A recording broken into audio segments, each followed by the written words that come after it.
श्रीमद् भागवत महापुराण सुख सागर भाषा के अंतर्गत 8वें स्कंद का 9वां, 10वां और 11वां अध्याय। बोलिए श्री कृष्णचंद्र भगवान की जय। 9वां अध्याय। मोहिनी रूप द्वारा दैत्यों को मोहित करके उनसे अमृत कलश लेकर देवताओं को अमृत पिलाना। श्री सुखदेव जी बोले, हे राजन, जब देवताओं एवं असुरों ने उस मोहिनी को अपनी तरफ आते हुए देखा तो वे अमृत पीना भूलकर उनके रूप पर मोहित हो गए।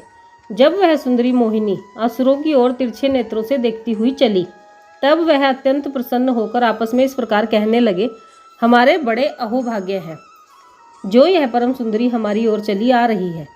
हम लोग अमृत पीने के लिए जो परस्पर झगड़ा कर रहे हैं, उसे निपटाने के लिए यदि इसी सुंदरी को पंच चुना जाए तो यह अत्युत्तम रहेगी।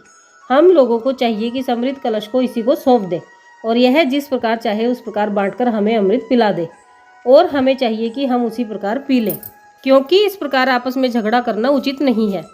ऐसा निश्चय करके दैत्यों ने अमृत कलश को मोहिनी के पास ले जाकर कहा, हे सुंदरी, हम लोग इस अमृत को पीने के लिए परस्पर झगड़ा कर रहे हैं, इसलिए हम सब तुम्हें अपनी इच्छा से पिलाने वाली चुनकर यह चाहते हैं कि तुम अपने हाथ से इस अमृत को बांटकर हम लोगों को पिला दो। दैत्यों की यह बात सुनकर मोहिनी ने कोई उत्तर नहीं दिया और उनकी ओर न देखकर आगे बढ़कर चलने लगी। उस समय दैत्य उनके चरणों में पड़कर पुनः इस प्रकार कहने लगे, हे परम सुंदरी, तुम इस तरह हमारी बात की उपेक्षा न करके हमारी विनय पर ध्यान देते हुए हमें अपने सुंदर हाथों से अमृत पिला दो। यह वचन सुनकर मोहिनी रूप भगवान दैत्यों की तरफ देखकर कुछ मुस्कुरा दिए। उस मंद मंद मुस्कुराहट को देखकर समस्त दैत्य और भी अधीर हो गए। उस समय मोहिनी रूप श्री हरि ने उन्हें अपने ऊपर अत्यंत मुग्ध हुआ जानकर इस तरह कहा, तुम लोग मुझ अपरिचित वैश्या को अमृत बांटने के लिए क्यों पंच बना रहे हो? क्योंकि बुद्धिमान लोगों को वैश्या का विश्वास भूलकर भी नहीं करना चाहिए। यदि तुम हठ ही करते हो तो मेरा कहना है कि मैं इस अमृत के निकालने में तुम्हारा और देवताओं का परिश्रम एक समान समझती हूँ। इसलिए यदि तुम स्वीकार कर सको कि मैं तुम्हें और देवताओं को आधा आधा अमृत पिला दूँ तो मैं इस कार्य को कर सकती हूँ, अन्यथा अधर्म की पंचायत मुझे स्वीकार नहीं है। यह सुनकर दैत्यों ने कहा, हे प्राण प्यारी, तुम सत्य कहती हो। अब तक हम लोग अधर्म पूर्वक अकेले ही सारे अमृत को पी जाना चाहते थे, परंतु अब हम तुमको अपना पंच चुनकर यह प्रतिज्ञा करते हैं कि तुम जिस प्रकार उचित समझकर इसको बांट दोगी वही हमें स्वीकार होगा। हे परीक्षित, जब मोहिनी ने यह देख लिया कि अब दैत्य पूरी तरह मेरे वश में हो चुके हैं, तब उन्होंने दैत्यों तथा देवताओं से कहा, पहले आप लोग स्नान कर निज स्थानों पर पृथक पृथक पंक्तियां बनाकर बैठ जाओ, तत्पश्चात मैं आपको अमृत बांटकर पिला दूंगी। यह सुनकर देवता और दैत्य स्नान आदि से निवृत्त होकर पंक्तियां बनाकर बैठ गए। उस समय मोहिनी ने दैत्यों से कहा, देखो, इस कलश में अमृत ऊपर पतला है और नीचे उसका सारा भाग है, अतः मैं पहले देवताओं को अमृत पिलाऊंगी। बुद्धिहीन असुरों ने कहा, हे प्रिय, तुम जैसा चाहो वैसा करो। तब मोहिनी अमृत का कलश उठाकर देवताओं की पंक्ति में पहुंची तथा उनको अमृत पिलाना आरंभ कर दिया। देवताओं को अमृत पिलाते समय वह पीछे बैठे हुए दैत्यों को मुड़कर अपनी तिरछी चितवन से देखती जाती थी, जिसके कारण दानव अमृत का ध्यान ही भुलाकर मत वाले बन गए थे। जिस समय मोहिनी रूप भगवान देवताओं को अमृत पिलाते हुए अंतिम पंक्ति में बैठे हुए सूर्य एवं चंद्रमा के पास पहुंचे, उस समय राहु नामक असुर ने अमृत के कलश की ओर देखकर अपने हृदय में यह सोचा कि इस स्त्री ने यदि सारा अमृत देवताओं को पिला दिया तो हमको नहीं मिल सकेगा, इसलिए मुझे किसी प्रकार पहले ही अमृत पी लेना चाहिए। इस प्रकार हृदय में विचार कर राहु ने अपना स्वरूप देवताओं जैसा बनाकर सूर्य तथा चंद्रमा के मध्य में बैठकर अमृत पी लिया। उस समय सूर्य और चंद्रमा ने राहु को पहचान कर मोहिनी भगवान से चिल्लाकर कहा, यह हमारे मध्य में असुर आ बैठा है और छल करके तुम्हें ठग रहा है। यह सुनते ही मोहिनी रूप भगवान ने शेष अमृत को चंद्रमा पर डालकर खाली कलश को पृथ्वी पर दे मारा। तत्पश्चात सुदर्शन चक्र से राहु का सिर काट दिया, परंतु अमृत पी लेने के कारण वह असुर मरा नहीं, बल्कि 1 से 2 असुर बनकर धड़ तथा मस्तक के रूप में अलग अलग उठकर खड़े हो गए। यह देखकर सूर्य एवं चंद्रमा ने मोहिनी भगवान से यह कहा, हे भगवान, अब आप इसके और टुकड़े न करें।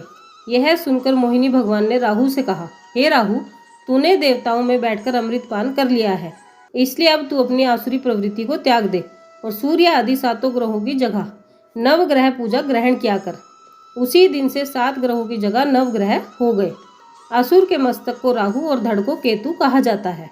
शुकदेव जी बोले, हे राजन, सूर्य एवं चंद्रमा द्वारा यह भेद बतलाए जाने के कारण ही वह अमावस के दिन सूर्य को और पूर्णमासी की रात्रि में चंद्रमा को ग्रसने के लिए दौड़ता है। उसे ही सूर्य ग्रहण और चंद्र ग्रहण कहा जाता है। उस समय श्री नारायण जी के धर्म को जानकर सुदर्शन चक्र सूर्य और चंद्रमा की रक्षा करता है। इतनी कथा कहकर श्री सुखदेव जी बोले, हे परीक्षित, देवताओं को अमृत पान कराने के बाद मोहिनी भगवान ने सुदर्शन चक्र को सूर्य एवं चंद्रमा की रक्षा करने के निमित्त वहीं छोड़ दिया और अपने आप अंतर्धान हो गए। श्री नारायण जी ने यह सोचकर ही दैत्यों को अमृत पान नहीं कराया था कि इन्हें अमृत पान करा देने से ये सांप को दूध पिलाने के समान घातक हो जाएंगे। ये था 9वां अध्याय। अब 10वां अध्याय, देवासुर संग्राम की कथा का वर्णन। श्री सुखदेव जी बोले, हे राजा परीक्षित, अमृत निकालने में देवताओं एवं दैत्यों का परिश्रम बराबर था, लेकिन श्री नारायण जी जिसे यश देते हैं वही पाता है। मनुष्य अपने सुखों के निमित्त बहुत से उपाय करता है, लेकिन श्री नारायण जी की इच्छा के बिना उसके सभी प्रयास विफल हो जाते हैं। इसी प्रकार उन दैत्यों की भी दशा हुई। जब मोहिनी रूप श्री हरि अंतर्धान हो गए, उस समय समस्त राक्षस सावधान होकर बोले, वह स्त्री देवताओं को अमृत पिलाकर कहाँ चली गई। तब उनमें से एक असुर जो बहुत ज्ञानी था, उसने इस प्रकार उत्तर देते हुए कहा, अरे मूर्खों, तुम्हारे हाथ में सारा अमृत आ गया था, लेकिन तुमने उस अमृत कलश को एक स्त्री के स्वरूप पर मोहित होकर उसे दे दिया। वह सुंदरी के रूप में साक्षात नारायण थे। उन्होंने देवताओं को सारा अमृत पिला दिया। यह बात समझ में आते ही समस्त असुरों ने बहुत ही क्रोधित होकर देवताओं से संग्राम करने के लिए तैयारी कर ली। यह देखकर देवता भी संग्राम करने के लिए तैयार हो गए। तब देवराज इंद्र ने ऐरावत हाथी पर सवार होकर चंद्रमा, सूर्य, वरुण, कुबेर आदि सेनाध्यक्षों को अपने साथ ले लिया। वे लोग बहुत भांति के अस्त्रों को धारण कर रथ, घोड़े, विमान पर सवार हो अपनी अपनी सेना सहित युद्ध क्षेत्र में आ उपस्थित हुए। उधर दैत्यराज बलि भी मैं दानव के द्वारा निर्मित वेहायस नामक आकाशगामी विमान पर सवार होकर अपनी सेना सहित युद्ध क्षेत्र में आ उपस्थित हुआ। उसके हयग्रीव, द्विमर्धा, विप्रचिति, कमलनेमी आदि सेनाध्यक्ष भी बहुत भांति के अस्त्र शस्त्र कसकर बाघ, बाज, मछली एवं विमान पर सवार हो रणभूमि में आ पहुंचे। दोनों दलों में इतनी अपार सेना थी कि जिसकी गणना होना बहुत ही कठिन था। हे राजा परीक्षित, तदुपरांत देवता एवं असुर समान शत्रुओं को देखकर आपस में भिड़ गए। सवार से सवार और पैदल से पैदल का युद्ध होने लगा। दोनों ओर से तलवार, भुशुंडी, चक्र, सांगी, बाण, परिघ, त्रिशूल आदि अस्त्र शस्त्रों का प्रहार होने लगा। देवराज इंद्र एवं असुरपति बलि में सांगी, वज्र और त्रिशूल आदि बहुत से अस्त्र शस्त्रों द्वारा घोर युद्ध प्रारंभ हो गया और तलवारें बिजली की तरह चमचमा रही थी। श्री नारायण जी के प्रताप से जब देवताओं ने असुरों को मार दिया, तब इंद्र ने अपने बाणों से राजा बलि को घायल करके बेचैन कर दिया। तब बलि में सामने से युद्ध करने की शक्ति न रहने के कारण उसने माया में युद्ध करने की ठानी। वह अपने विमान को आकाश में ले जाकर देवताओं के ऊपर अस्त्र शस्त्र, पहाड़ एवं अग्नि आदि बरसाने लगा।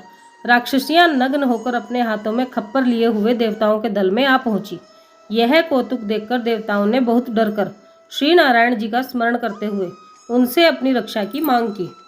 उस समय श्री नारायण जी देवताओं को भयभीत देखकर गरुड़ पर सवार हो हाथों में चक्र, गदा, पद्म धारण कर देवताओं के दल में आ उपस्थित हुए। तब उन्हें देखते ही समस्त देवता बड़े ही हर्षित हुए। उस समय श्री नारायण जी ने देवताओं को धीरज बंधाते हुए कहा, हे देवताओं, तुमने अमृत पान कर लिया है, इसलिए अब तुम मरने का भय छोड़कर निश्चिंत हो राक्षसों से संग्राम करो, क्योंकि अब वे तुम्हें परास्त नहीं कर सकते। श्री वैकुंठनाथ के इस प्रकार से समझाने पर समस्त देवता फिर उत्साहित होकर भिड़ गए। उस समय कालनेमी नामक राक्षस ने, जो बाघ पर बैठा हुआ था, श्री नारायण जी के ऊपर अपना त्रिशूल मारा, लेकिन श्री नारायण जी ने अपने सुदर्शन चक्र के द्वारा उसके वाहन एवं मस्तक को उसी समय काट दिया। तत्पश्चात माली और सुमाली नामक 2 राक्षस युद्ध करने को आगे बढ़े। तब उन्हें भी श्री नारायण जी ने मार गिराया। तदुपरांत माल्यवान नामक असुर ने आकर एक गदा श्री नारायण जी को और दूसरी गदा उनके वाहन गरुड़ जी को मारी। यह देखकर त्रिलोकीनाथ ने अपने सुदर्शन चक्र से उसका भी सिर काटकर पृथ्वी पर गिरा दिया। ये था 10वां अध्याय। अब 11वां अध्याय, देवासुर संग्राम में देवताओं की विजय का वृतांत। श्री सुखदेव जी बोले, हे राजा परीक्षित, श्री नारायण जी के आते ही दैत्यों की सारी माया का नाश हो गया। उससे देवताओं को बड़ा सुख प्राप्त हुआ। तत्पश्चात बलिराज और इंद्र में पुनः संग्राम शुरू हो गया। देवराज राजा बलि से बोले, हे बलि, तुम नट के समान कपट करके मेरा इंद्रासन लेना चाहते हो। शूरवीरों की तरह सम्मुख आकर धर्म युद्ध करो। मैं आज समस्त राक्षसों को मारकर अपने सब बदले चुकाऊंगा।